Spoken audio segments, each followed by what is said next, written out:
Hi everyone, it's Olesia, your local guide into the depth of the PhD journey. I also have a full-time job in the Parisian lab working on the cognitive neuroscience of language, basically all about how the brain processes speech.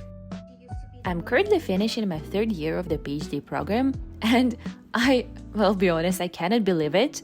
We can almost see the finishing line, even though from quite far away. I'd say that one of my most crucial principles is to live a life in a way that every new chapter is something new and fun. And fun is the key word. I find it extremely important to sort of freeze the moments in a separate ice cubes. Or you can also use a metaphor of putting those moments in boxes, marking the name of each epoch. I think it's so easy to fall into the mundane reality of the routine, and inevitably we just need the milestones. And I've got a feeling that the next chapter is going to be something amazing. As if life has already been preparing me for that with an enormous amount of fuck-ups this year. Or well, let's rather say that those were challenges. This video is full of reflections as always, because we are trying to create another ice cube of me struggling to see where to go next, whether I should take on more teaching and try to pivot that into the methodology of research, whether I should move forward with the idea of the scientific research stay in a different country, even though the previous attempts failed, or I should rather stick to not taking on any new responsibilities and just trying to finish everything that I already have on my plate, but in a very high quality way. Let's dive into this video together and try to clarify what's going on the mind of a third-year PhD student and how to move forward and what to do next. Hi everyone, it's Olesia, your local PhD student in Paris, also your guide in the PhD academia life. Today, I actually decided to do some kind of a catch-up because I think it's been a long time I go through stages of my life, my personal life, my professional life. Lots of fuck-ups recently. It's not simple, it's not easy. There's always stuff that I'm digesting, and I think it's always better digesting stuff when you eat good food. So here I am with my lunch. I have carrots, courgettes, rice. Everything is seasoned with plenty of good herbs, soy sauce. Secret ingredient that is sesame oil. Really recommended. It would elevate all of your rice dishes. Let's lunch together, or it's actually my dinner. Well, let's eat together and catch up.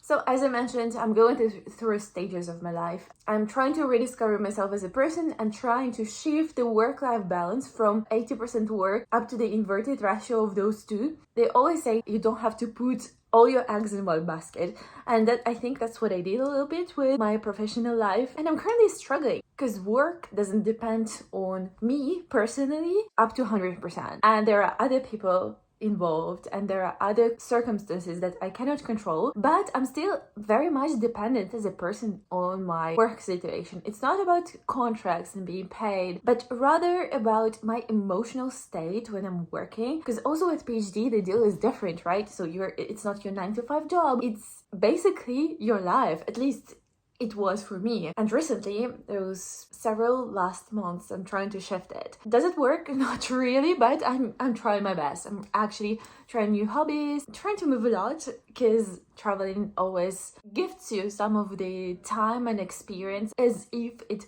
prolongates the time. The time doesn't go in the same pace, right? And you have lots of stuff packed in those 2 weeks. So for me, it's a great way to unwind and just forget about what's going on, because I'm also working at when I'm traveling, right? But it changes the atmosphere, it changes setups. So as usual, I'm highly recommending to work from different places, not from home.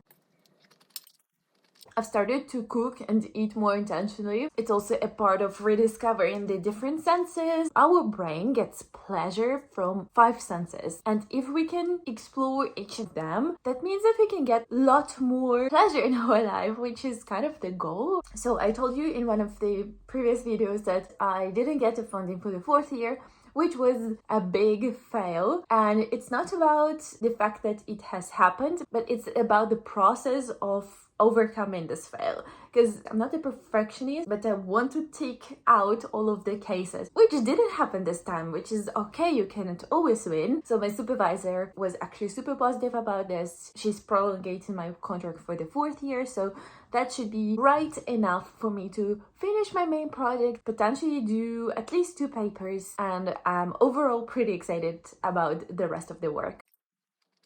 I set up my goals before the upcoming year, and then at the end of the year I did the re-evaluation and I thought what happened in a nice way and what did not. And I think that now it might be a good time to do it again, but for the 4th year, because this is one of the most important years for finishing projects that I'm having right now, for writing articles, and it's a lot of planning. So that's what I'm gonna do right now, and I think I'm gonna just have a cozy, chill evening. Yesterday I did my sports, I did lots of socializing today. I went out, I went to a museum, I went to a bar at 4 p.m. on Sunday, which I think is acceptable. I'm gonna finish my food now. I'm leaving you with the rest of the video of how I'm spending my PhD days. Hope you're gonna enjoy it, and I'll see you very soon in my next video. Bye!